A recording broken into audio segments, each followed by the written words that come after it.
Make sure the red light's on. Red light spells danger. Exactly. This is going to be a dangerous podcast. We're gonna drop a lot of red pills on this podcast. Women are the problem. The problem with women is... That'd be a good podcast name, the Pilled Up Pod. Pilled up pod. Pilled Up Pod with Sam Podborne. Podball. Podbonator. You know what I want to avoid with this podcast? Go on. Holes in my socks. But other than that, What the fuck? honestly, I need to buy some new socks, bro. Jesus Christ. What's going on with that? You can fit a Fucking- second toe in there. I'm guilty of this as well in the past with the podcast. So I'd be like, hey, welcome to Cigar Sundays. Tell me a little bit about yourself, James. It's just lame, isn't it? So what do you want? Tell me about the economical state of the world or some shit. You've been in Bangkok for how long now? It's the 21st, so I've been here for 15 days. How do you compare that to the United Kingdom? I think there's more comparisons to draw that comes with the freedom, not just country as well. So like you can do it based on country, like price ranges differences, the difference in lifestyle, the quality of the guys here. But also for me as a guy, as I imagine a lot of people will be, in the fact that they're young, they're living with parents and whatnot, to have the freedom to do whatever you want, whenever you want, because you're able to come here, maybe because it's cheaper, more affordable, but also because the quality of guys here. That to me has been the most notable thing. And why do you think that is? Why do you think people are flocking to places like Thailand, people of quality, so to say? Because I think the barrier to entry is lower, and I don't think you're sacrificing standards elsewhere. Because I think if you're someone that earns money online, which is what everyone seems to be wanting to do now, the barrier to entry for having that level of freedom in Thailand is lower because it's more affordable. But at the same time, you're not getting anything worse. Do you think that's the only reason people are leaving their home countries? No, not at all. I think That's what I'm interested in. Okay, I thought you were more just looking at the perspective. No, that's what I'm interested in. Because it's multifaceted. Outside of affordability, because that's obvious. Mm-hmm. But to be honest, bro, you've been here for 15 days. You spend fucking money here. Oh, yeah. You actually fucking do. Yeah. I would probably spend the same amount of money as I would here than I would in the UK. But obviously my quality of life is so much higher for the money I spend. That's what I mean with so the it's just barrier to lifestyle entry stuff. inflation. Yeah. But I still spend the same. So it's not affordability. For me personally, I would say it still kind of is. It's value for money then, because as you say, you spend the same or you spend near the same, but you get a lot more for it. Yeah, I mean, if I was spending the amount of money in the UK for this apartment, fuck, could I even get a place in Birmingham? How many? Maybe on the outskirts, and it's genuinely a Harry Potter closet shithole, and there's like Somalis living next door who are trying to break in and take everything that's mine. That's the problem with England. I mean, not to get too political, but yeah. let's go, bro. The fucking coming over our border. No, yeah, that is a thing. I think It's like that England- First Man video title you just showed me. What was it? I left the UK because 500 immigrants moved in next door. Paraphrasing. Chris is base. No, but it was along those lines, and I resonate with that. I understand that. I think there's a level of security, well, a lack of more so, that comes with that. And I don't think you see that as much here. I think the people here, although they are of lower incomes, because that is the nature of Asia, they have values, right? Like, a lot of them are religious values and societal values that we don't really have anymore in the West. We don't really have them in England. Yeah, it's bullshit. There's going to be some brain-dead white women watching this thing and, well, they're complaining about immigration, but they're immigrants of Thailand. What's the difference? Funny you say that, Sam, because I showed you a video. I showed you an Instagram reel. You showed me a brain rot. It's funny, right? It's funny, because James here still plugged into this bullshit algorithm of top worst takes ever. White women sharing this shit type. I'm so disconnected from this world. I think because I've polarized a lot of these people away out of my life. I used to hang out with these people. You know, I went to school with them, etc. And they just have the worst takes in the world. And I think over time I've become more and more conscious of how important it is to protect my peace and to not be constantly exposed to the fucking most brain-dead, retarded takes, you know? But I also understand that there's danger in that because I don't want to be in an echo chamber, right? Yeah. But at the same time, there's some shit that people say which is just so diabolically brain dead. What was the real? It was something can't like, remember. these guys, they complain about immigration in the UK, but they're immigrants in Bali. Yeah, that was very much the lines that it was on. Yeah. Fucking brain dead. How would you answer that? Because Huh? you answered it well. You answered it well when we spoke about it initially. Well, there's a difference. You go to Bali. You don't go to Bali and start chopping people's arms off for their Rolexes or raping their locals, taking all of their job. In fact, you can't even get a job here. You can't take a Thai person's job here. You can't take over a condominium building. There's a law where 51% of the population of every condo building here has to be a Thai local. You go to these countries, yeah, sure, you immigrate, but you integrate. You fucking integrate.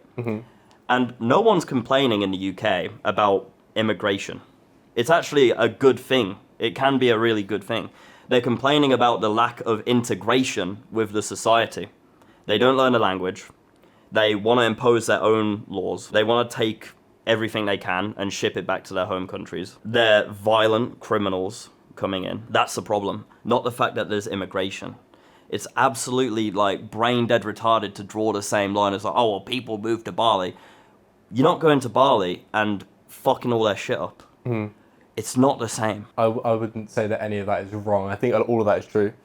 The immigration in England is bad. I don't know how much you want to go on about that specifically. If we're going to be the next Nick Fuentes, we're going to come on here and be like, Send them back. Send them all back. They're coming over in their boats. Taking our jobs. like one tooth. Oh god, it's such a shame though. It's such a shame because it's such a deep psyop. Because it's like what they want is to destroy national pride and to destroy that sense of people's identity. And I know that's their sort of end goal with it, but they're genuinely forcing your hand. Like I have high key given up on the UK. I think It's a lot fucked. of people have. I've given up on the UK, but that's what they want. But I have no choice. That's the thing. They've kind of. It feels like I'm getting beat in that sense because it's like to make any sort of tangible change. I can't thrive in that environment with those people and the way they think and the way they move and everything's just so low vibrational there. So to make any sense of, in my eyes anyway, and I respect guys who are still in the UK and still like, fucking, national pride, this and that. And I do root from a distance. I fucking do. Like whenever some very rare occasions happen when the UK is getting a bit of a motion, I'm like, oh fuck yeah, nice, let's go. But I can't be a part of that, I just can't. I can't move the way I have to move and do the things I have to do. It's way too uphill of a battle to do it there. They do not want you to win there. They will drown you, drown in just like super depressive vibes, crazy taxes. Just bullshit like rules which are meant to be like a humiliation ritual on you. You're like, yeah, this guy can do this, but you can't make a Facebook post. It's just satanic. It's fucking satanic. The country's going to shit. Yeah, it is. Did you see? Oh, God. This links into what you were just saying about like you being more so on the unplugged side than what I am. I think that's because you're here, right? Because I'm surrounded by still people that I went to school with at the time, which some of them are great people, the ones that I associate with still are. But by extension, then you have friends of friends of friends, and that's how you end up staying in touch and whatnot. And the New Year's Eve fireworks in London, I don't know if you saw, you probably didn't. They made a very big thing about what is it to be British?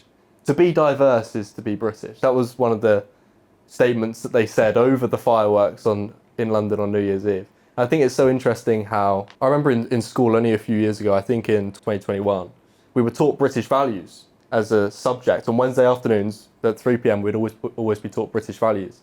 And now an English value is to be diverse. And fundamentally what it's saying is the point they're trying to make, or at least they're alluding to trying to make, is okay, of love everyone and this, that and the other, and that's great.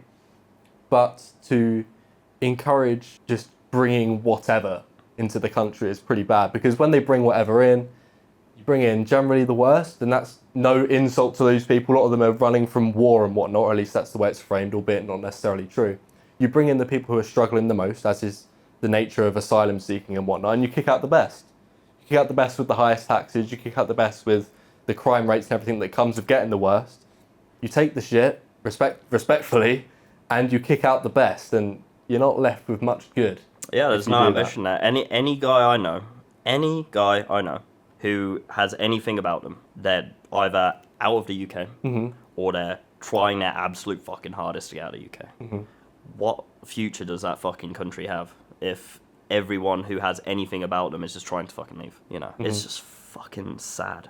It's sad, bro. The identity of a country should not be to be fucking everything and everyone, and like, oh, we're just like a multicultural, like, fuck it, we just get a bit of everything, because there's no Especially no not a tiny structure there. island. Not a tiny Yeah, island. there's no fucking structure there. There's no shared values that hold people together and hold people to a certain standard, and it's just a fucking clown show. Yeah, I agree. That you can't have like a culture. People say import the cultures and whatnot, and it's the thing is, the only people who believe this anyway are white women under the age of 25 or under the age of 30. I think any woman over the age of 30 understands And that's it. so fucking. That's But no. But so what? interesting. Yeah, go on.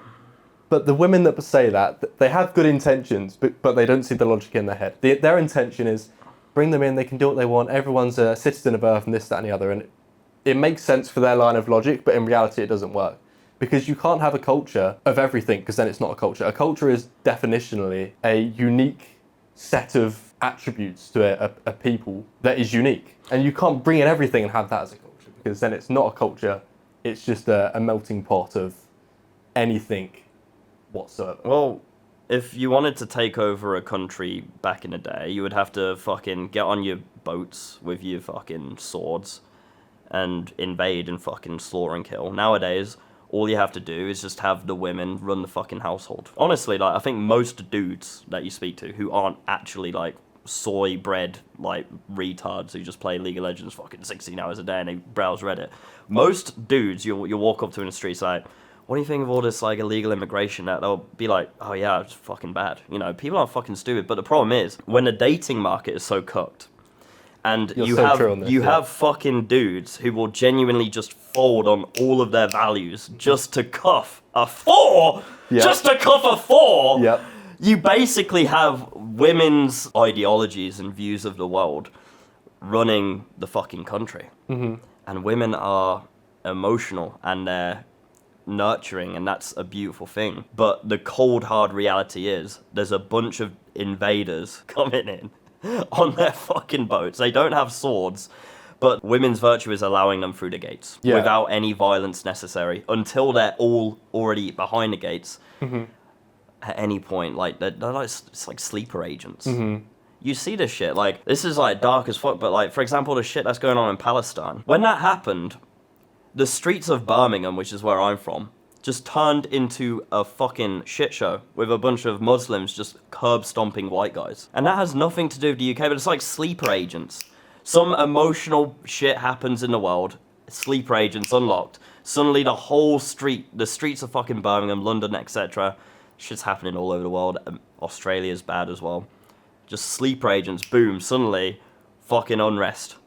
And if that keeps happening, if you keep fucking replacing the population with non-locals and it gets skewed and skewed and skewed, it's just going to get more and more bold. Right and wrong doesn't exist, does it? It's just a case of perspective. Like, to us, we're right in everything. To the Russians, they're right in everything. To, you know, whoever else, they're right in everything. And the thing is, if you've got people in one place, in one neighborhood, in one city, in one nation, that all have different values and different beliefs, their right is going to be different to someone else's right, to their neighbour's right.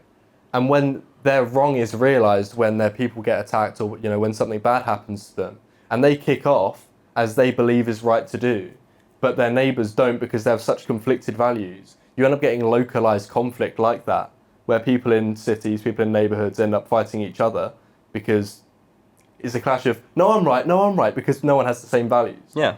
It's bullshit. Exactly as you say, it's a melting pot. There's no love for neighbour. You're completely different to me. You're basically a fucking alien. There's no tangible structure and values, which usually religion would offer. You know, back in the day, religion is the easiest way to have, you know, a structure spiritually, value-wise, morality. Easiest way.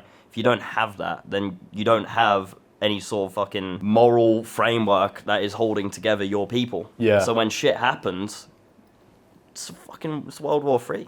It's just it's carnage. It's fucking carnage. And I just think like if you don't even have your capital, then you don't have a country.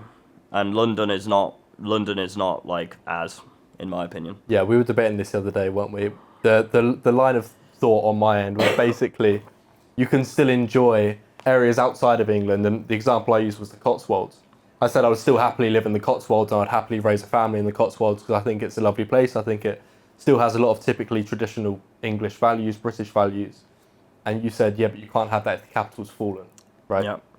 Well, you can have that, but I don't think you're really you're not tapped into the mental and moral cost of being in a country where you don't even own your own fucking capital.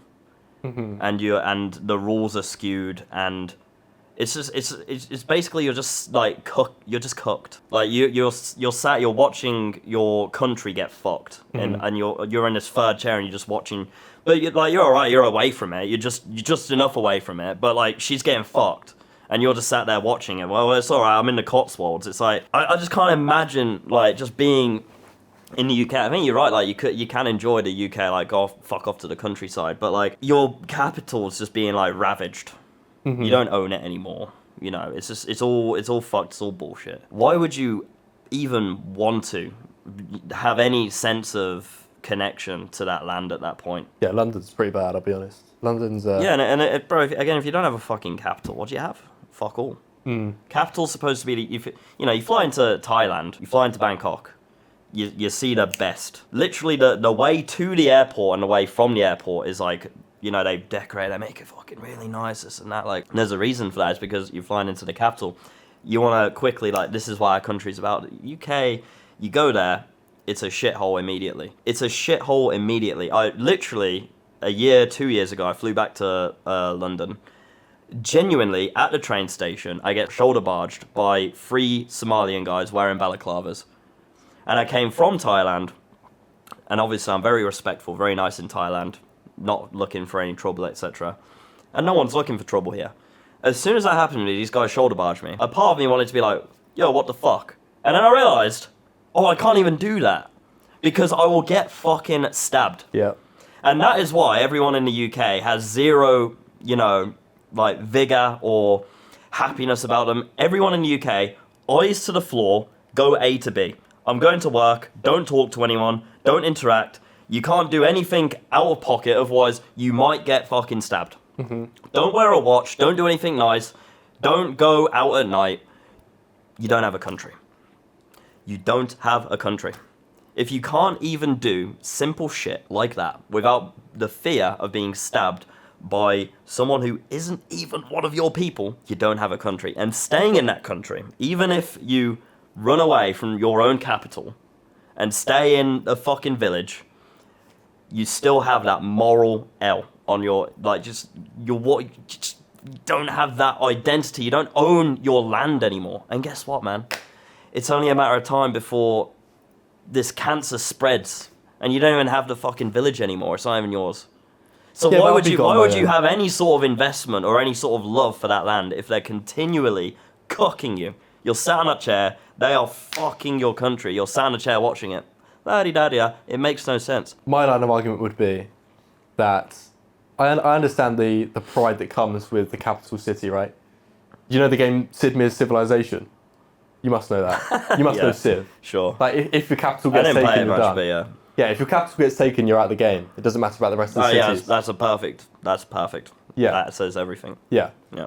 But part of me also thinks, why can't you just live in your own bubble? Why can't you create a bubble and, like, I'm talking to myself. Well, and like I'm not, Epstein's Island.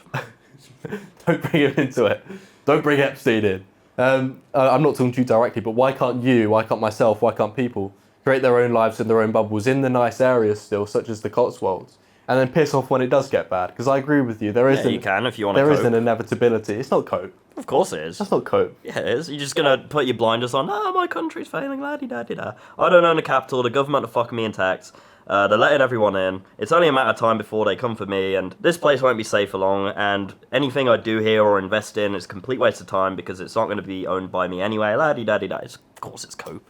No, you just... And then, like, what, you raise kids there, and then, like, in 5 years' time, like, your village starts getting overrun, and there's imminent danger, and then you gotta leave, and then you gotta reset your life up somewhere else, and your kids gotta make new friends, and it's traumatic. And Life experience, dad law for the kids. I mean, no, bro, it's cope. No, I think that's not a bad way to do it. I think you can still. I would still presently. I mean, obviously, I'm not looking to raise a family, but if I was in that sort of position, then I would still happily go to Cotswolds, Oxford. I like Oxford. Oxfordshire, have a family there, and if in 5 years, 10 years it gets bad, then I would piss off. But I don't see a valid reason why in the short term you couldn't still have that and be happy with that, and you'd have to live with this cope, that, as you call it, of like, yeah, but the capital's overrun. I don't really think London is relevant if you live in the Cotswolds. I know you'll say it weird. It's about the moral cookening of being in a country which is genuinely trying to strangle and drown you. Yeah, but as an individual at that point, you go fuck the country. Like, as a nation, yeah, never fuck the country. We're always English. Pardon? Why do you stay? Why would I stay? Yeah, if you don't care for the country, it's like fuck the country. Why do you stay? Why? What, presently, or in the scenario where I'm raising a family? Presently, it's just financially easier, family, etc., etc. In the scenario of raising a family, the reason that I would still be there is, I think personally, I like traditional English villages. I like the farmland. I like the Cotswold stone. I like English well-spoken women. That's all me. Very like traditionally like that. Even like I'm wearing like green trousers and a cream. You know what I mean? Like, that's my style. So for me, that would be the reason then. And if it got bad, then I would just unfortunately piss off. Yeah, you look at it slightly different to me. I understand what you're saying. I do understand what you're saying. But for me, the vibrations of the place that you walk in and the pride you would have for it matters so much to me, you know. Have you ever been to the Cotswolds? I've been to I think I might have been to I think it might have been the Cotswolds. I went and stayed in a cabin. I think it was in the Cotswolds for like 3 days. Next time you're back, we'll go trollop the farmland. No, it's more of like a thing you do with a chick, and I think it'd be a bit gay if we stayed in a cabin together. No one said we're staying together. All right. You just come up with that on the spot and thought, hang about, we're in. Well, that's what I did, innit? That's what I said. What? I stayed in a little cabin for like 3 days. It was nice. It was nice. Do you know where you were? Do you know where you were? Give some travel recommendations. I don't remember. Some shout outs to the company. It's Airbnb. I don't fucking know. It's just a little cabin with some ducks outside. It's quite nice. Do you think you'd ever go back to England for more than just fam? Is family the only reason you would ever go back now? Yeah. No other reason. No, I don't think so. Maybe like if there was some business there or something. Mm-hmm. But I mean, really, bro, it's a very, very hard sell for me to go back to the UK. Like, I have no desire at all to go back to the UK. Mm-hmm. There is also for me the personal bias in the sense of like I've had a lot of shit happen there. Like there's a lot of baggage for me there. What, they wrote off the whole country? Actually, no, I say that in a questioning way, but I understand what you mean. Because I've had that with different countries. But it's not that that's not the only thing that writes off. I'm just saying there is more to my disdain for the UK as well. Mm. Like I think at every step of my childhood, the government has completely fucked my family at every chance. Like financially, completely fucked. You know, so it's like I say, like I just have no love for the country at all. They want to drown and strangle people out. Would you say you're proud to be British? Yeah.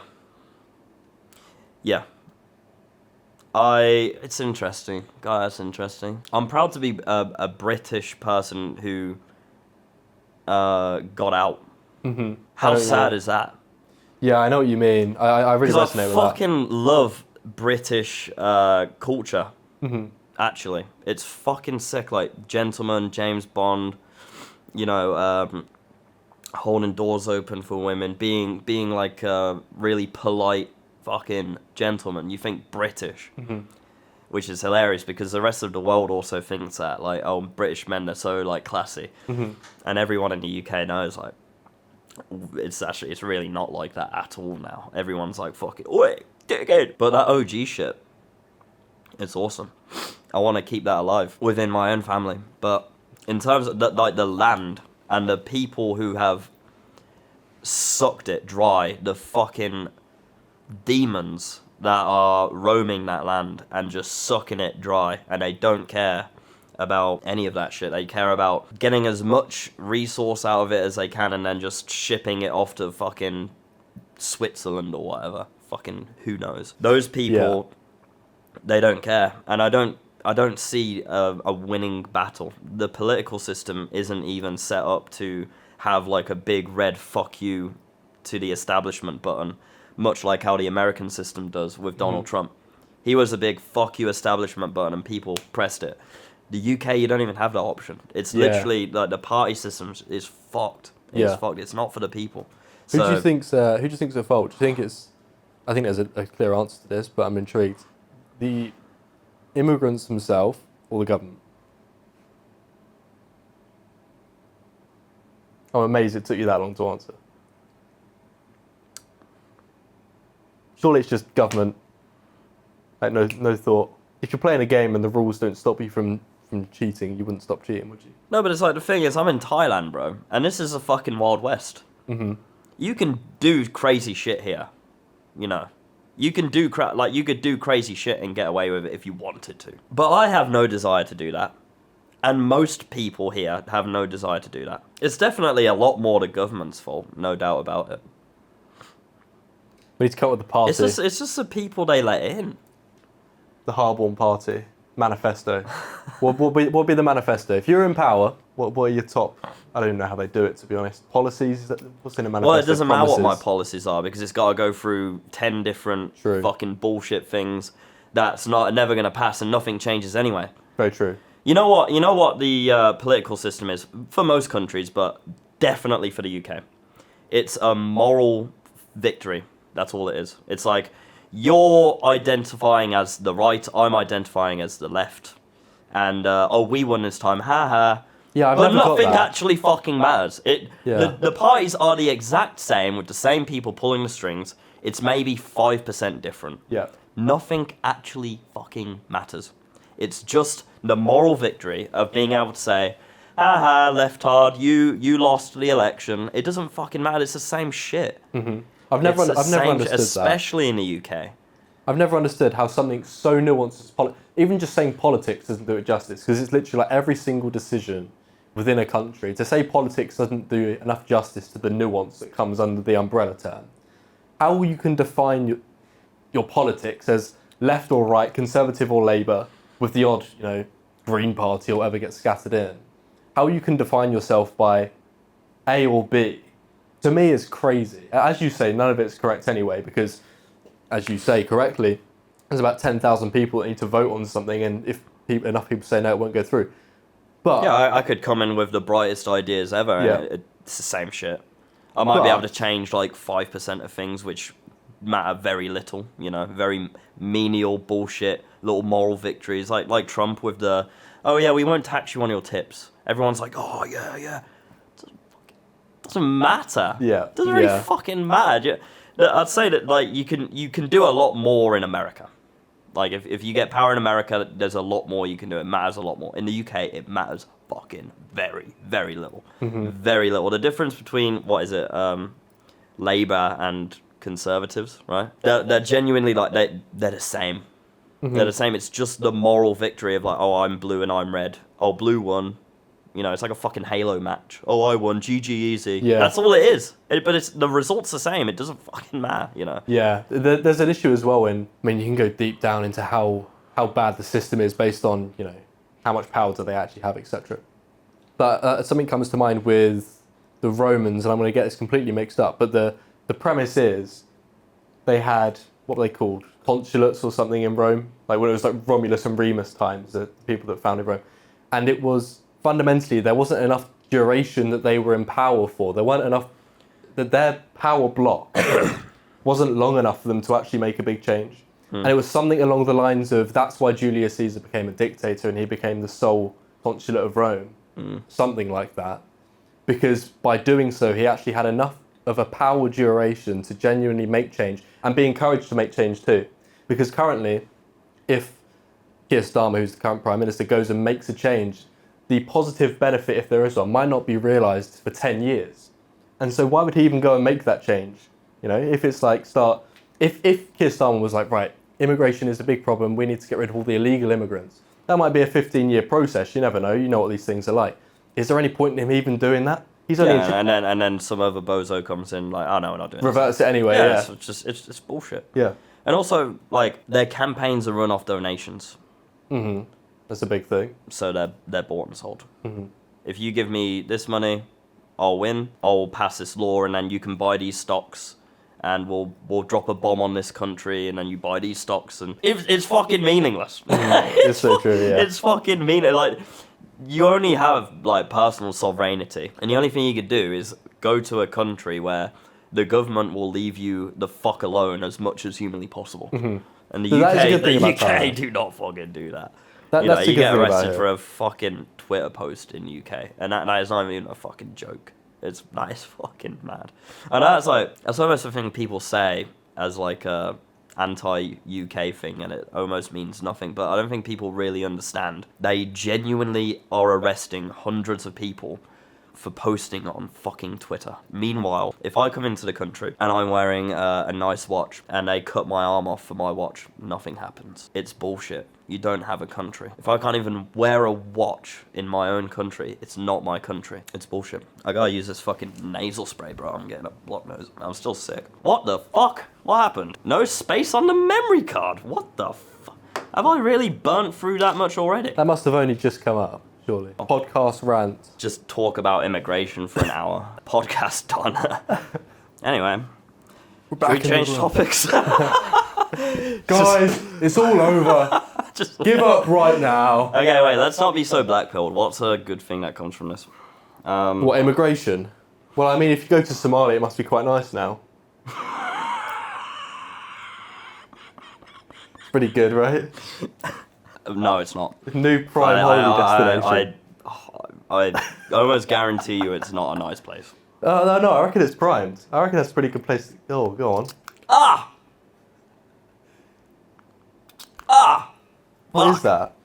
They're like cowpole for your nose. It unblocks your nose. It's actually fucking brilliant. I hate. The worst part about being sick is having a blocked nose. Okay, no, but seriously, we need like some good vibes here. Good vibes. Yeah. The good news is,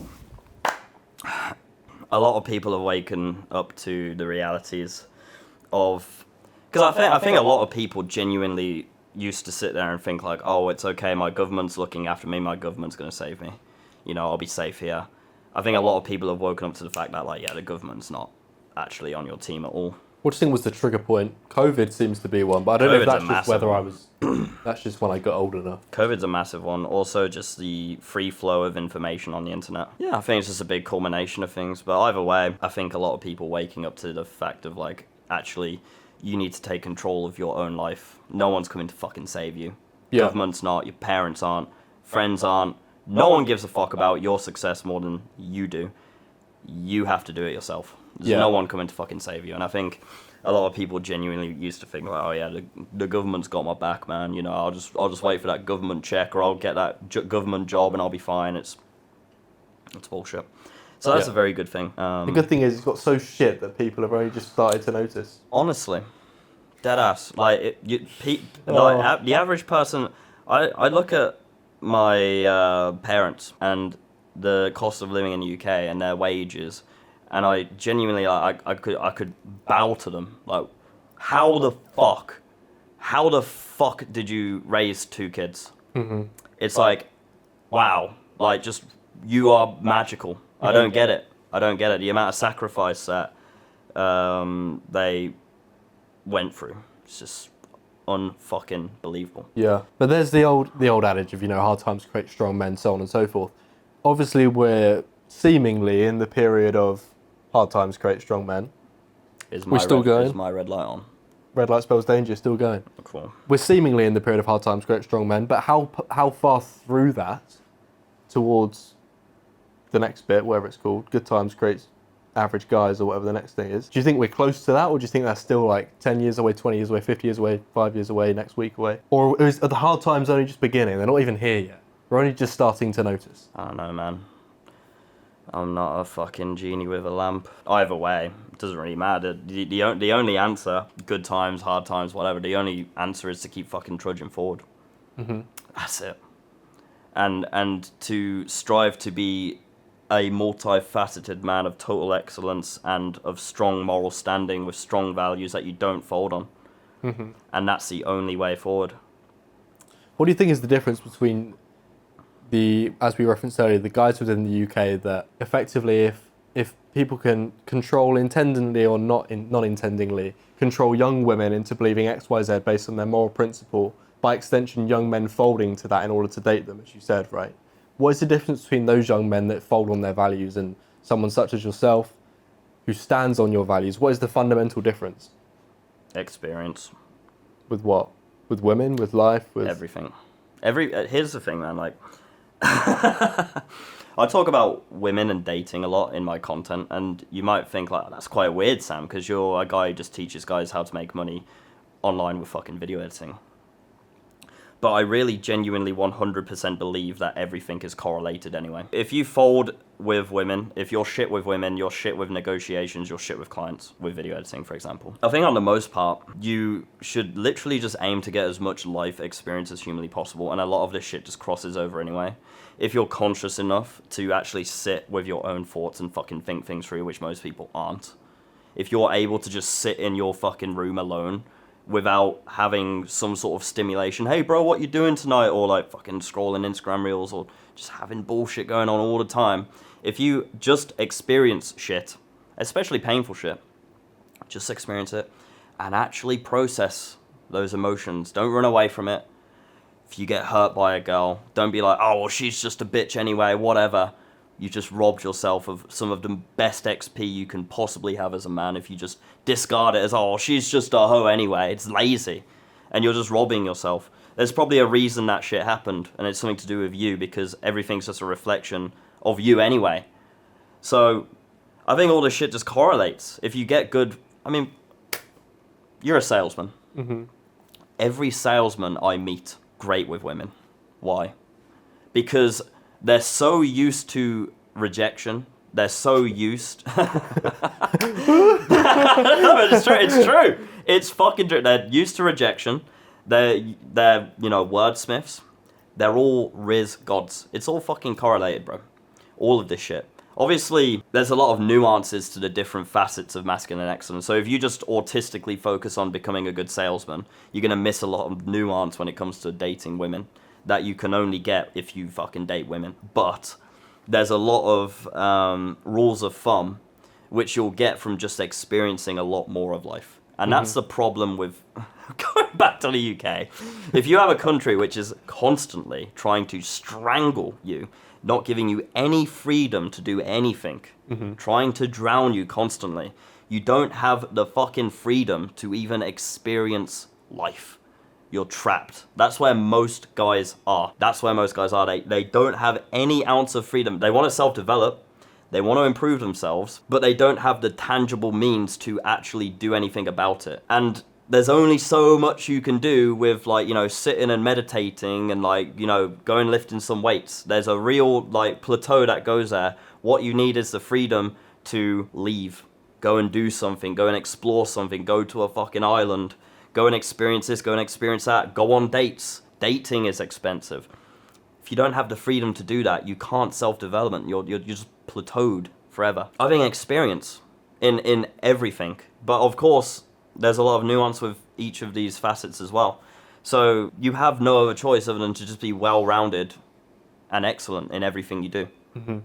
I got a question on that because something that I somewhat struggle with is the amount that I'm working, and that kind of links on to what you're saying there, in that you need to have life experience and whatnot.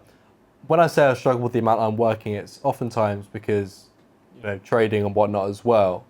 That's quite restrictive in the hours that I can work. So I don't find myself working for these 12 hours a day plus that you find people parading around online. Well, that's all bullshit anyway. But yeah, that's kind of the question in and of itself. It's like these young guy at home now in England, saying man, I get it all. I'm trying to get life experience. I'm trying to do this, that, and the other. I need to be knuckle down on work. How much should I actually be working? Because this is kind of like a genuine question to you as well. Do you find that like people need to be working for like 12 hours a day, or is that a load of shit? And it's kind of, I guess it would be different depending on if you're en route to making it, or you've been there, done that, got the t-shirt and you're maintaining. I don't think you can spend more than really 4 to 5 hours a day on the same thing. I think at that point you run out of the creative juice you need to really move the needle forward in that thing. You could, but it would be miserable and there's no longevity to it. So people who say that, oh yeah, I work 12 hours, I work 16, I'm working all the time, a lot of the time it's cope. It's bullshit. It's just their personal brand. Oh, fucking graft. It's not actually like realistic. Or it's that they have identified certain things as work and they consider that work, which is why it's like, oh yeah, I'm working all the time. For example, I mean, I used to do this as well. I used to have this identity of, oh, I fucking love grafting. But for example, I would consider like going to the gym work. It's like, is it? Like an accountant trying to do tax. If an accountant's doing tax, be like, well, your car's a company car, right? Like, that can be written off. You're like, well, I go to the gym, that's work. Exactly. It's like, oh yeah, I'm going to see a friend who also does business for dinner. That's work. It's networking. Yeah. Type shit. You know, like it's just not really. You know what I mean? There's probably a handful of needle moving things that you can do for your business. And if you're not doing those things, then I don't think you should identify it as work. There's very productive things you can do, but it's not work. Outside of that then, do you first of all, question, do you ever find yourself feeling guilty for not working enough as much as what you think you should, maybe because of social pressures, maybe correctly or wrongly, maybe some from social media, maybe some from 9 to 5 as a stigma and like, well, I don't work that many hours in a day. Do you ever find yourself feeling like guilty for not working more? I ask because I do. Is that something that you ever experience? Yeah, but not from the same lens as you. I don't feel guilty in the sense of like, oh fuck, other people are working longer than me. That's no good. It's more when I know I have a task to do and it's like a frog task. It's just some like fucking, oh god, it's so aids to do, like some funnel. Yeah. Build a funnel. Oh, I'd rather shoot myself in the fucking head. Like I know. I'm conscious enough of myself and my own behaviors to understand when I'm coping, you know? And, I get pissed off at myself when I catch myself doing that. You know, for example, I have some work to do, and then I get a call, and it's not an important call, and it could wait, but I use that as an out to not do the frog task. Because it's like, oh, well, you know, I've got a call, I should take it, you know? Any sort of like subconscious little out, like, oh cool, yeah, and then like, oh, actually, I need to do this bullshit thing, and just, you know what I mean? Like, you just know when you're coping. You've got a thing to fucking do. It's not gonna do itself. It's cancer. It's not gonna be fun, and you know that you're kind of giving yourself outs like that. That's when it bothers me. Not ever really like, oh well, that guy on this Instagram reel said that he works 16 hours a day, therefore I should as well. Because they're just full of shit. Here's the thing. I've spent enough time in the online space. I've met enough guys who are running their own personal brands. There's a lot of guys who are just full of shit. From top to bottom. The amount they earn, that they say they earn, full of shit. The way that they behave around people, women, their religious values, full of shit. There's a lot of people who are full of shit. So when you have that insight, it's interesting for me as well, because people always come to me looking for video editors. And it's the most interesting thing, because on a reel they're talking about, oh yeah, I made 50k last month. And then they come to me to hire an editor and they're trying to pay $5 per reel. And I'm like, what guy making 50k a month wants to pay $5 per reel but have to micromanage some bullshit Filipino editor who's just shit at what they do? If you're making 50k a month, you want to throw money at someone who's excellent at what they do. The problem is solved. You don't have any sort of subconscious like thought on that because you're focusing on the bigger picture. I want to turn that 50k into 100k. You don't want to think like, oh, well, I want to save fucking $50, so I'm going to give a list of fucking revisions to this guy. So they're full of shit. You know, there's a lot of guys just full of shit, everything, the way they move, the way they behave, everything, they're full of shit. So when people on an Instagram reel nowadays say, oh yeah, you should work fucking 16 hours a day, I'm like, yeah, whatever, mate. Whatever. You know, it's bullshit. You're no more ambitious than I am. I'm a very ambitious guy. I just know my limitations, I don't think it's even high ROI for me to work on the same project for longer than 4 to 5 hours per day, because I know at that point the quality of my work is just going to be degraded. It's going to be, this isn't passion anymore. This is, oh, this has to be done, and it's a very big difference, especially when you're creative and you're doing creative work. If you force yourself to keep, fugging it out, it's going to degrade. And I get it. Sometimes you have to. You've got a time crunch, you've mismanaged your time, or you've got way too much work. You've got to smash it out. Get it. But there's no longevity to it. And to identify as someone who's constantly working all the time, it's bullshit. What do you think people should fill their time up with then the rest of the day? If there's roughly, 16 hours that people are awake for-ish, 14, 16 hours a day, 4 or 5 hours of which is work, what else is a good spend of people's time for ambitious young guys? I was watching a guy who was intentionally getting stung by some of the most venomous and poisonous insects yesterday. That was quite a good use of my time. Did you learn anything? Bullet ants have the most painful sting of any insect in the world. It's general knowledge. You know what? Kind of no, genuinely. I think general knowledge, within reason, maybe not so much as bullet ants and their sting. Why not? You never know what's going to help you. It's Maybe high I'm ROI. wrong. Maybe I'm wrong. Maybe I'm on a date with a girl and she's like, tell me something I don't know. And I say, well, bullet ants have the most painful sting. And then she's like, wow. Take me home. Take me home. Country road. I think general knowledge is very, very high ROI. Yeah, it's very attractive. Just retaining interesting knowledge like that. Yeah. For a little while, I spent as long intentionally learning a wider variety of topics. Like, Monk, I have to answer your question properly, because people are going to think my answer is just watch shit. Maybe it is. On YouTube. Maybe it is. Go on YouTube. Let me get a nicotine gun. What video are you watching? This guy called Coyote Peterson, and he just goes around and gets stung by the most painful bugs. He's just an absolute lunatic. Would you recommend? Yeah, it's jokes. Honestly, I used to... Homework for the viewers. Homework for the gang. Drop your biggest takeaway from Coyote. What's his name? Coyote video. Peterson. Coyote Peterson's video. Drop the biggest takeaway in the comments. No, but it was cool though, actually, because I've been sick over the last few days, so I've just been watching a bit more slop on YouTube, because I just don't have the mental capacity to work while I'm sick, to be honest. I just struggle. And I was watching Gordon Ramsay, but then this Coyote Peterson guy came up on my feed, and I From used Gordon to... Ramsay. What was the link? I have no idea. But I used to watch this Coyote Peterson videos. I used to watch him getting stung by these fucking insects and shit with my dad back in the day. So it's almost like, it's a bit of a nostalgia trip as well, which made it even more fun. But okay, What are you on about? your question, this is a valuable podcast. Your question was, how should young men spend their time? There's definitely time in a day to literally just relax and watch some interesting shit, as long as it's not like total brain rot, I mean, dude, watching a guy intentionally get stung by the most painful insects, that's cinema. That's jokes. And you also learn a little bit, Mm-hmm. So, yeah, you watch a bit of slop. As long as it's... Like, here's the thing, man. Like, if you're going to watch slop, make it high ROI slop.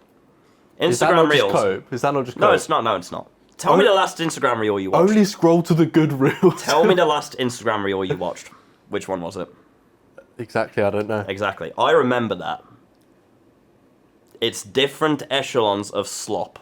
You understand? There's a big difference. But is that not just like saying, oh, I'll have a cheat meal, so I'll have one that's no, kind but there's of nothing. cheating. If your brain is constantly running at 120 miles per hour, as mine is, there's nothing fucking wrong with trying to switch it off sometimes. And I don't do that very often. I've been sick. I've watched some TV.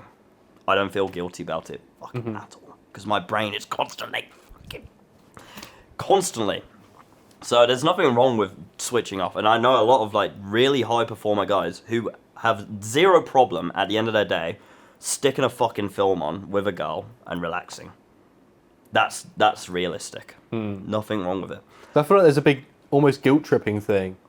Maybe it's just You don't me want it bad experiencing enough, it. man. Yeah, no, yeah, all that stuff like that. Maybe it's guilt-tripping, and maybe only I experience it, maybe other people listening experience it, where if you work for 5 hours, 4 or 5 hours in a day, like you say, you think, oh, I've been awake for like 14 hours today, and like I don't know what else do I even do with the other 9 hours? Because as a young, ambitious guy, you only really want, at least for myself, the goals I set this year were money and gym. Gym takes up what, hour and a bit. Money takes up 4 hours. I've got like what, 9 other hours in the day, and that for me is quite a struggle to fill that gap of these 9 other hours. Go farm some dad law, bro. Like watch, go get on a. I mean, Get in a, what they call tuk-tuk. Get on a tuk-tuk. Yeah, fuck Piss it. off to like Wok Tang or whatever the Bro, thing up there is called. that's the beauty of this shit. Like, you've got a few choices. You can just do some shallow work. There's small menial tasks that still have to be done at some point, which can take up hours. Your fucking email or whatever. I don't know that shit. So the 4 to 5 hours, that's your high ROI, no distractions, no bullshit tasks. Like, just high leverage, full focus.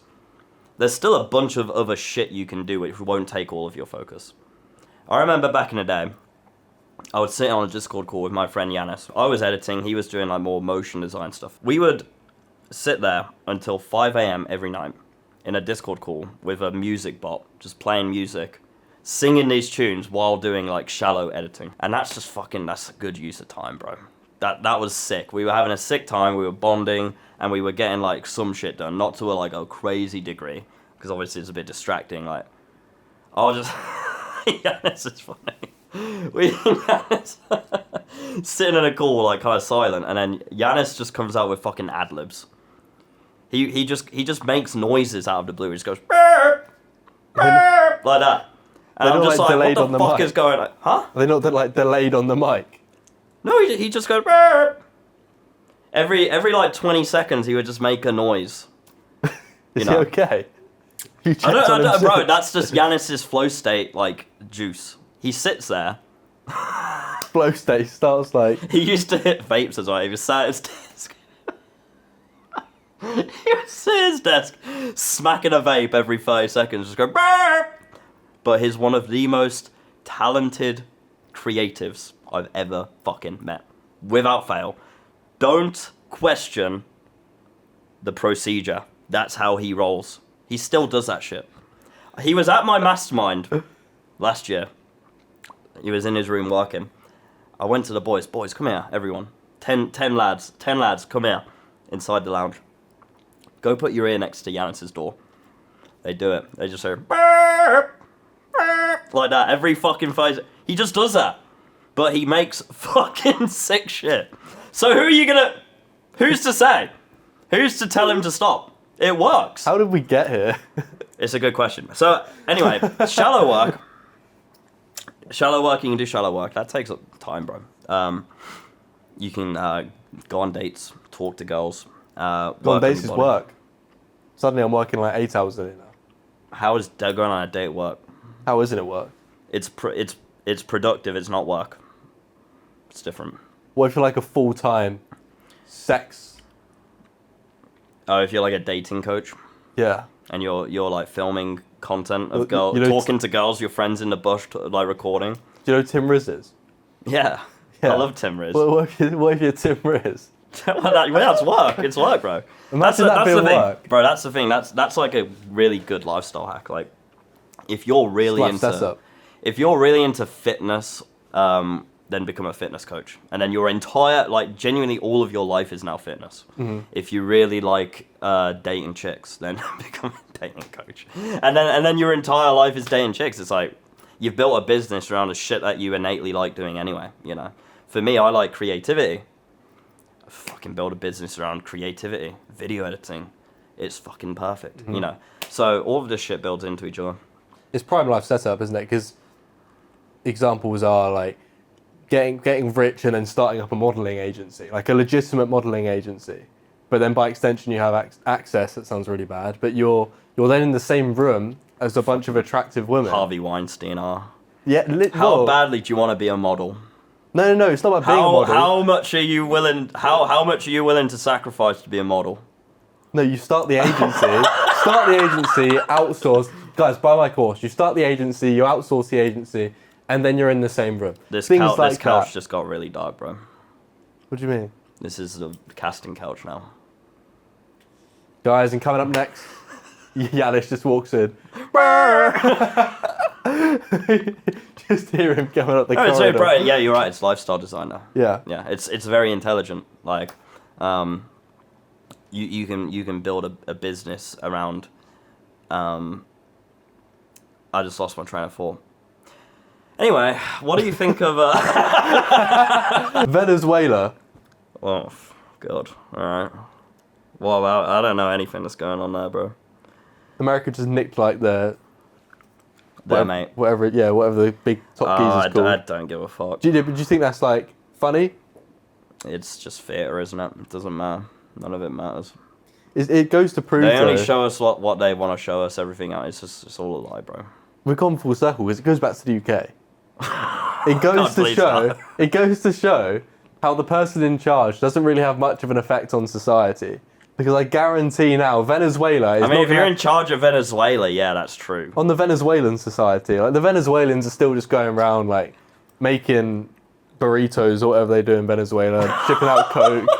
Like that's what they do, right? It's just like a Venezuelan food. I'd Oh, mate, you're imagine. cancelled, bro. I'd imagine just like a Venezuelan food. What? That's like saying we can't have a hot dog in England because we're English instead of German.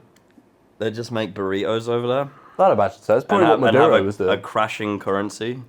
All they do, charge their phone, eat burrito, have crashing What is currency. that? What have you been watching? Was that on the Steve Backshall program with the guy who was just Real doing brain the rot ads? enthusiasts will understand, bro, okay? They'll understand. How's dating life out here, bro? Bad. Bad? Yeah, bad by way of like people just want your money. Like more so than England, more so than the West. I don't know if you've noticed this. I hate women, I don't talk to them. I think out here especially, they do seem to want your money more than what they do in the West. And my guess the reason would be they're poorer here than what they are in the West. And I think in the West it's very much like, you go girl, like you slay, you got your own job and can provide for yourself. Whereas out here it's more traditional maybe. I don't know if that's a good excuse. I don't think that's real. I think it's just the veil has been lifted, to be honest. How so? I think a lot of women are all the same in the sense of like they want money. But they want like if they're making 100% money, their man needs to be making 1000% money for them to be attracted to them. In the West or here? Women in general. Oh yeah. So to be that 1000% guy in Thailand is way easier. So you see that a lot more. But in the UK, for example, if you were making 1000% more than the girls there, you would see the same behavior. That's true, yeah. Maybe it's just And proportionality. Oh god, if you don't have that, then you have to trade in other aspects of the way you carry yourself and your masculinity to appease them. If you're not making like fuck you more money than them, it's like, well, okay, now you have to trade more of your time, your energy, fucking put the fucking toilet lid down when you're done with it, like type shit. You gotta put up with that. And I'm just like, I'm fucking not interested. Not interested at all. My issue is I'm also not I'm not particularly interested in dating Thai girls either, so I've just got no interest in dating right now, to be honest. It's not, which is a good spot to be in, to be honest. Like it's you don't want to be like wanting it or needing it. That's honestly the times where I've had like actually really awesome women enter my life is when I've just not given a fuck. So good spot to be in. But yeah, it's a bit, if you don't date Thai girls, Bangkok dating is horrendous. Like the women very hedonistic, you know. Yeah. I feel like a woman when I'm here by way of the supply demand. I'm not what's the opposite of well off? I'm not poor. What's what I'm looking for? Keep this in, it's brilliant. The opposite of The opposite of well off. Yeah. I'm not short, let's say that. I'm not short for dating options in England, but particularly here, I feel like a woman by way of everyone wants you. And I'm not saying like, whoa guys, look at me, I'm the fucking best. I'm just saying, I think maybe it's being Western. I think it's maybe because they know you're probably of a higher income by being Western. But people just flock to you, don't they? Which is fascinating. And I'm not saying it's a good thing because I think it exposes a lot that you don't get to see if you live in just the West. If you live in just a place where you don't really have as much No, it's again, like, demand. bro, I disagree. I think if you went to the UK and you were, again, just a random example, you're making 1,000 times more than what the average woman would, you'd have the same. No, I agree. Yeah. All I'm saying. But it's like the veil is lifted. That's just how women behave. You know? Yeah, no, that's what I'm saying. Yeah. Like by But being the barrier here, of entry is like a lot lower here. that's literally my point. Okay, Like by right, being yeah. here, where But you're it saying is that's way not lower. attractive. Because that's just how women are, bro. I don't find it. In my opinion. Okay. No, I do agree on that. But maybe then I don't find it as attractive because I know there's not a long-term prospect in it. If I was living here and it was something that I could take seriously, I'd probably think, okay, that's more attractive. Yeah, and I want to clarify as well. I'm not saying it's a bad thing. I'm not saying, oh, women are gold diggers, this and that. But it's like, you can have a woman who is really into you, really attracted to you, like, in a lot of different senses. But, like, she probably wouldn't give you that shot if you didn't have motion in terms of your bank account. So it's like, think, you can like my emotional depth and like, oh, I'm strong and this and that. But it's like, if I didn't have motion in my bank account, it wouldn't fucking matter. You know, there's plenty of guys who go to the gym and are jacked and have a bit of charisma, but they still get zero hoes. You know, so it's just like. I think gold diggers don't exist. Say that. I don't think they exist. And I think if they do exist in your life, it's because you're a fucking women. spastic. There's women who are like just very outward with it, and they're just succubus demons. But in general, I think the issue is guys just sit and work for like 12 hours a day, right? Or so they say they do. And in doing so, they just like neglect every other area of their life. Yeah, And then they're just bozos. the only thing they can offer women is money. Yeah. And then they're like, well, she only liked me for my money. Well, no shit. Like, you didn't do anything else with it. Yeah, Like, you're a fuck up. Yeah, like. You're not funny. You've got no depth. You've got no stories. Yeah, exactly. You're just a fucking nerd. Mm-hmm. You caught a crypto pump. You're a nerd with money. You know, it's why I talk about a lot of different aspects of my life. If I just sat here and spoke about video editing forever and ever and ever, and like, oh yeah, you gotta make money. It's like, again, I really think all this shit feeds into each other. So I feel like I'd be doing my boys a disservice. Because there's no good in being that guy who's just like, you're a gym cell, you go to the gym, you're the strongest guy in the gym, but then you're a complete fucking spaz everywhere else. What's the fucking point? You know, what's the point? The amount of guys as well, like in the online space in general, where you talk to them and they can talk about their business for days, which I think I personally find is fucking boring as anything. I think you'd probably agree. Oh my god. But then when you talk to them about anything not business related, it doesn't have to be anything special. It could even just be, for example, a geographical place. You could say like, oh, I was in Spain the other week, and they're like, oh, where's that? Like something along those lines. Where's that? Yeah, something along those lines where you're like, how don't you know that? Like, you're just a fucking retard. Like, that to me is... And then that same person's like, yeah, but she only liked me for my money. Or, Jesus Christ. Like, nothing else about you is positive. Fuck, just a funnel tard, like just copywriting all day and like just zero personality. You know, I say this to all the academy boys. Like, I swear to God, I think the reason I scaled my income to 12k is not at all because I'm the most mechanically talented editor. I honestly think a lot of my students are probably better than me at editing. How hilarious is that?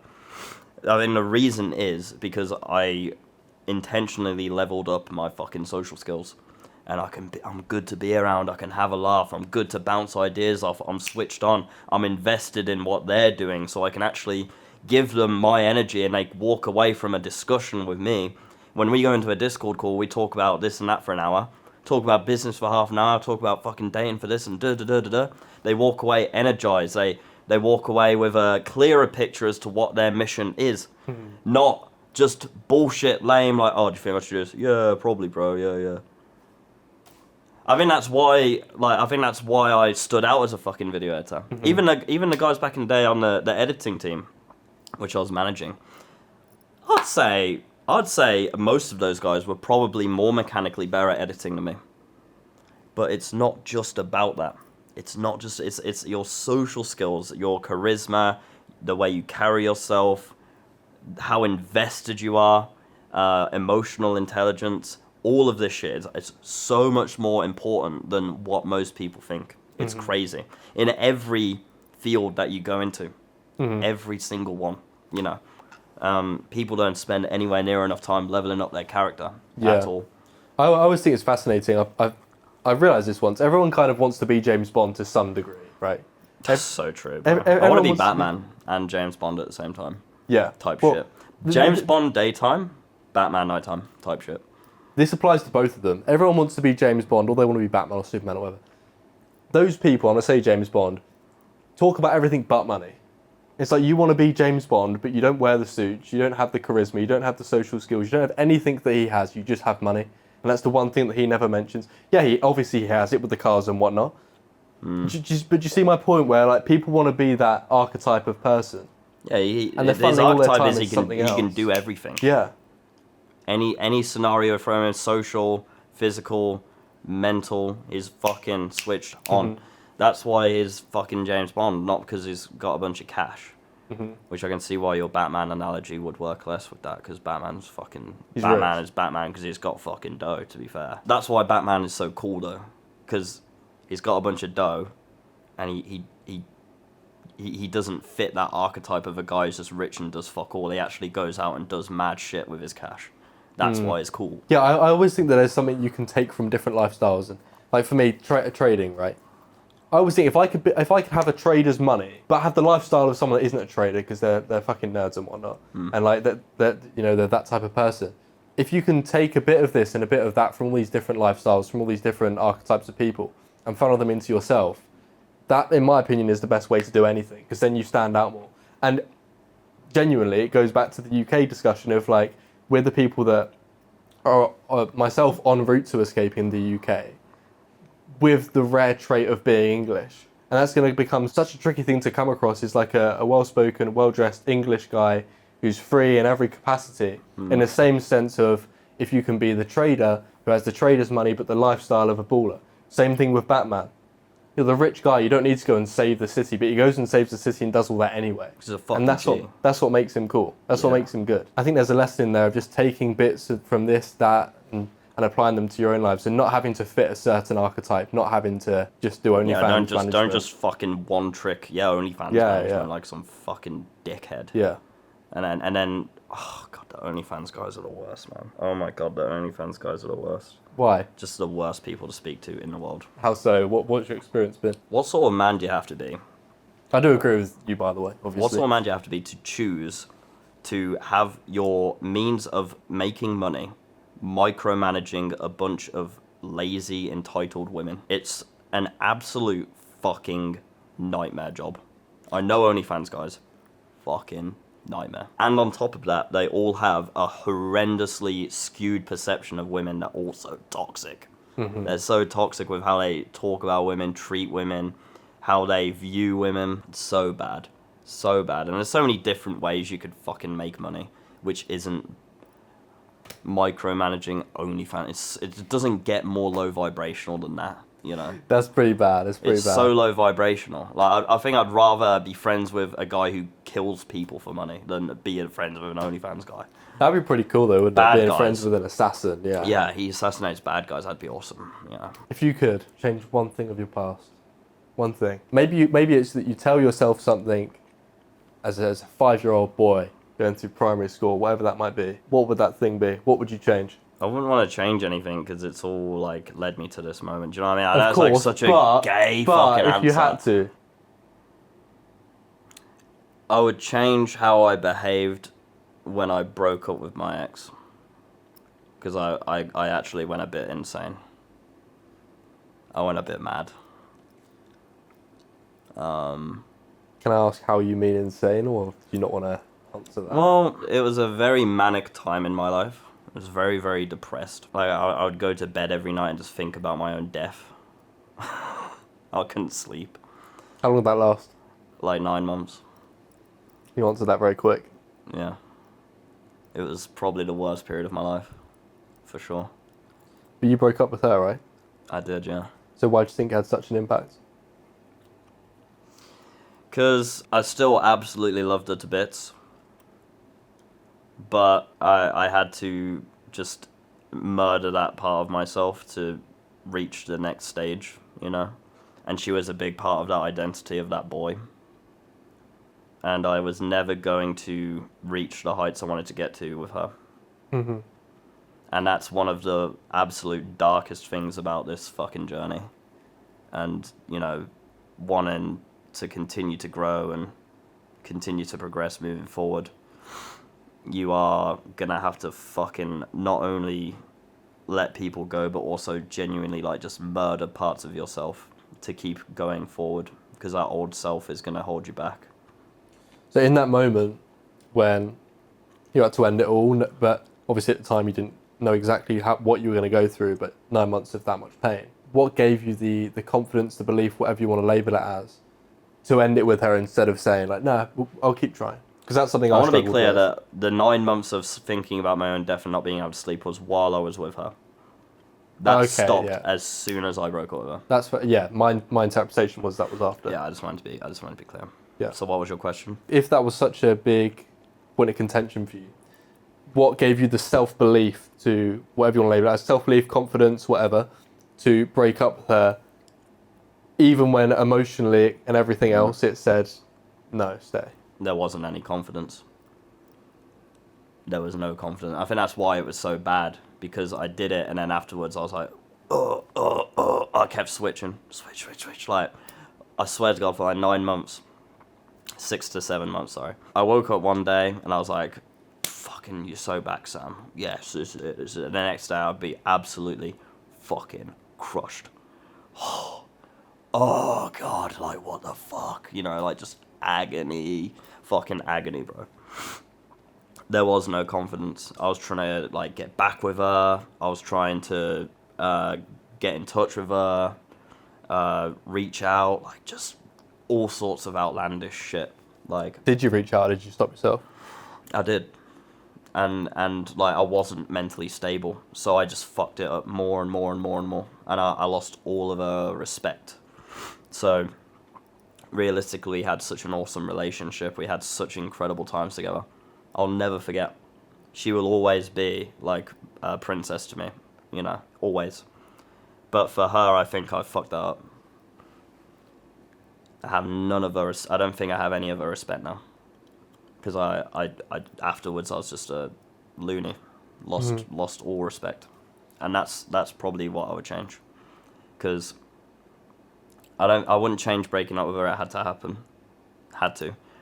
but I think I've just like fucked up her perception of our time together and all of the amazing things we did. I know exactly how you feel. And that is honestly one of the most fucking painful things. There's one part of it which is like, we're not together now. You're meant for something else. I'm meant for something else. If that's how it's gonna be, it's gonna be. But then, oh God, the fucking camera died. I just saw that out the corner of my eye. But then there's also the part of it where it's like I've tainted what it was. You still think about her every day? No, not every day. Wait, how long after the fact do you think you stopped thinking about her every, like, at least, even for like a second every day? 'Cause I'm still like 10 a.m. I've already thought of her. Really? When was your breakup? July last year. July last year. How many months is that? 6 or 7. Even like anniversaries too. I noticed it. Like yesterday was her birthday. Obviously I haven't spoke to her since we broke up. You pick up on stuff like that. See, I'm fucking terrible with dates and shit, so I don't remember none of that. That's That helps. yeah. Alright, Cameron's back. How long? Fuck. What was the question? Was it how long? How long it took me to not think about her every day? Yeah. I'd honestly say like 10 months. 10 months. Some point I'd get an intrusive thought. And I'm not the type, I don't try to forget. That's what kind of breaks my heart about, this is just women in general, to be honest. But they do it because they're protecting themselves, I understand. But they just want to forget everything. Everything. They just want to forget, like, no. I don't try to forget, totally. I'm not trying to expose, if I'm still emotionally charged about it, I'm not always exposing myself to elements like a photo or a song that reminds me, etc. But I'm not going out of my way to, just remove all fucking memorabilia and etc. Yeah, it took me like 10 months, bro. And, even now, sometimes I'll think about her, and I think that'll always be the case. Like, How long were you together? like 2.5, 3 years. Yeah. And, God, we went through so much together, you can imagine, like, when I met her, I was a fucking boy. I was a fucking boy, you know. And the whole relationship was built from that foundation. And then I evolved. And I just didn't fucking... Yeah, I wasn't equipped to give her what she needed. Or I just couldn't figure it out in time, you know. Couldn't figure it out in time. Tried so fucking hard. And I just couldn't do it. But yeah, easily my biggest regret was just like decimating all of the, you know, respect for our relationship after the fact. Because I did some like just, you know, I sent some fucking outlandish texts and crazy shit, you know. Yeah, I resonate with that so much. I mean, my last relationship was my first. And prior, I always thought I would always want to, and this is, you're always going to fail with this objective, but I always wanted to be like the best person that she would ever know. That type of thing, right? And then in a similar thing, like yourself, after the fact, when you feel like you don't necessarily do that objective much justice, it's like, oh, fuck. Yeah. Yeah. Yeah, fucking A. That's super painful as a guy. Yeah. You know, it is true. You feel like she's going to see it different, and that pisses you off more than what she probably doesn't even, I don't know, I wouldn't think exactly, but she probably doesn't see it too much different.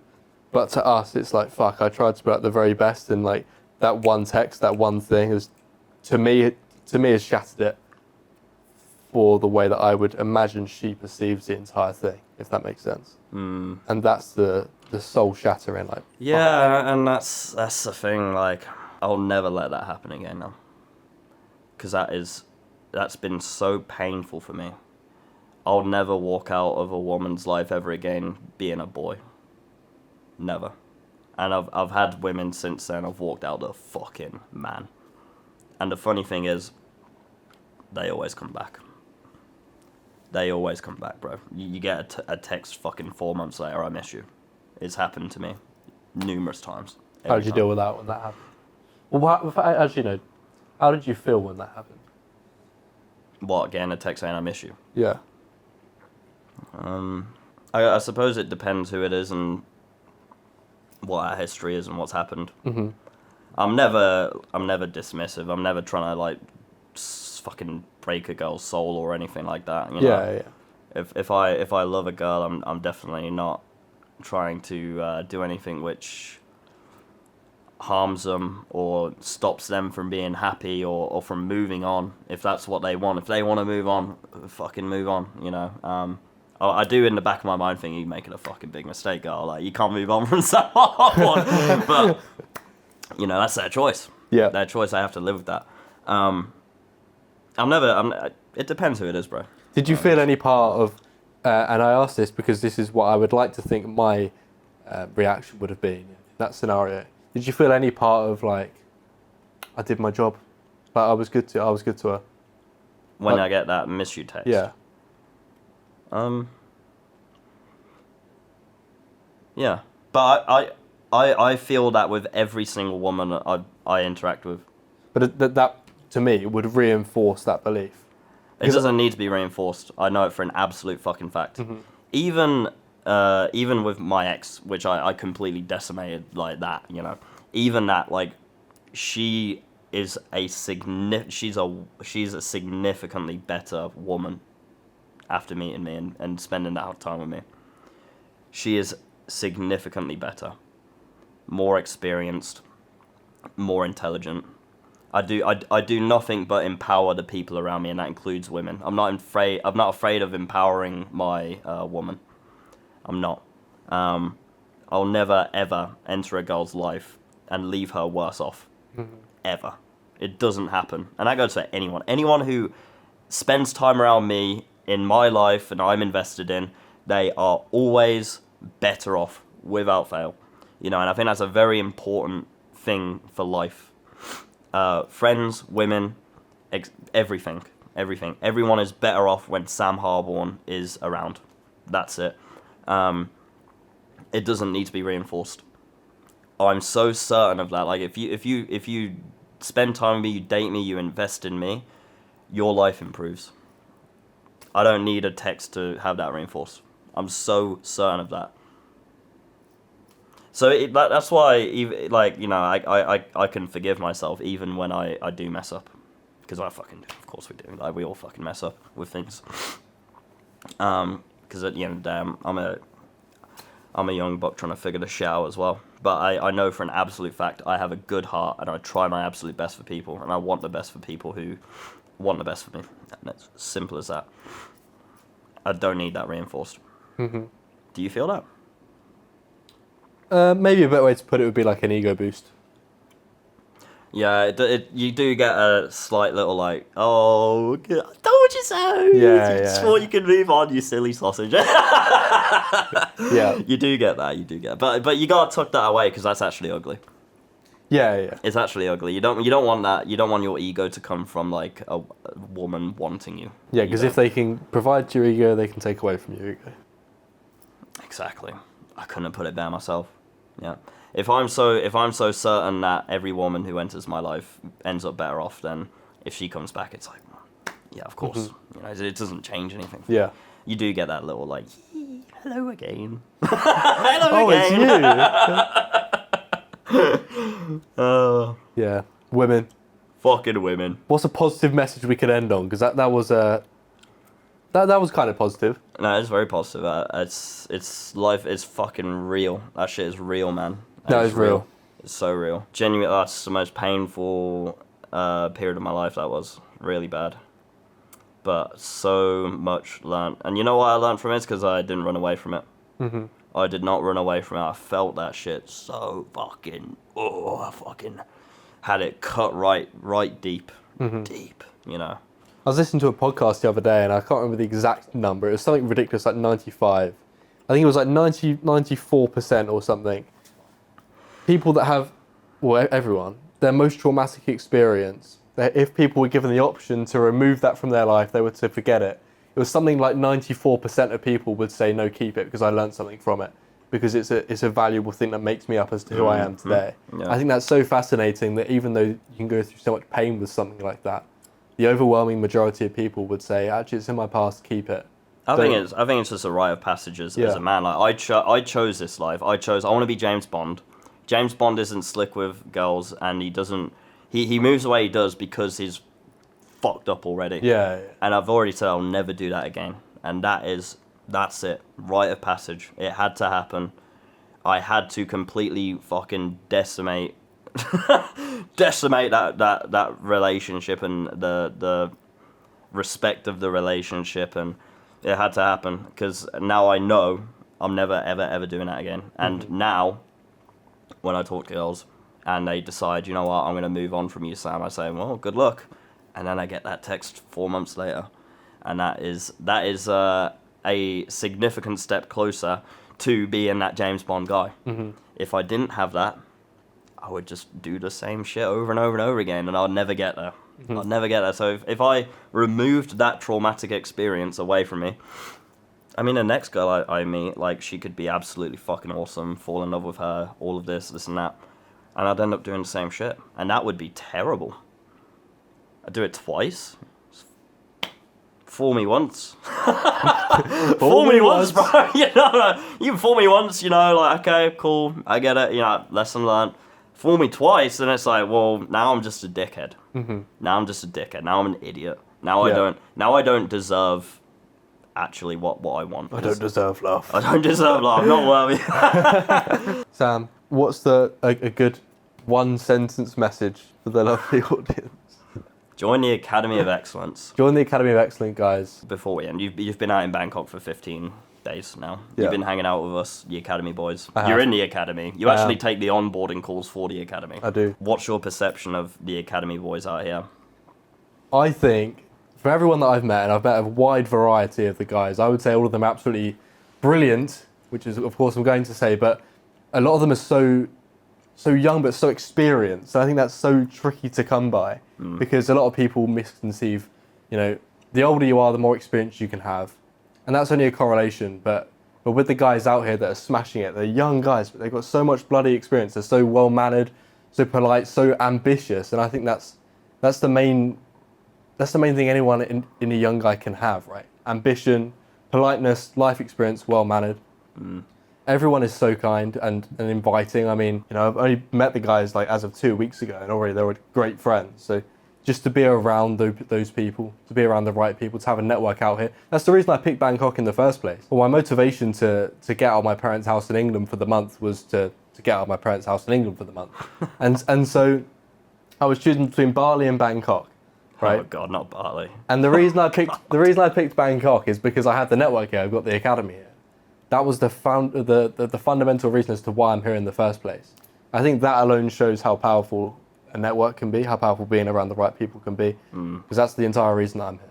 Yeah. Not only because of this lovely individual, but everyone else. Yeah. And they're all great guys. I'm just so proud of the network, man. Everyone's chads, everyone's like working on the right things, total masculine excellence, everyone is switched the fuck on, everyone's got awesome stories to tell, everyone gets along, we're all, you know, pursuing the same shit, you know. It's it's such a fucking honor. Honestly, such a fucking honor. Like, I said this to you earlier, like 90% of the time when I'm socializing, I'm just with my students now. Because we're all just so fucking aligned. And there's nothing, it's so powerful being around a bunch of guys who are just working on the same fucking shit, you know. And it's a big base out here now. Like, there's a lot of academy guys out here. Yeah. You got more coming next week. What, we got? Yeah. So 3 more coming next week? Yeah. Fuck, I'll miss them because I'm going to Hanoi. But when I get back, fucking, yeah, I'll have like 3 or 4 more guys out here to hang out with. Taking over. Fucking taking over, so. They're going to be next. You, sir. It's your time. Your calling, sir. Time on the casting couch. There's room for one more. There is room. You snuggle right here. Come on. Monk, cheers for being on. Do you want to shout anything out? Shout out me. Shout out Monk. Go follow Monk on Instagram, boys. And guess what? If you want to join the academy, click the first link in the description, and you'll actually have a chat with Monk, because he does the onboarding calls, and he'll run you through the program, and he'll run you through everything that you need to know before joining. Thanks, Monk. Thanks for having me, Samuel. Legend. Beautiful.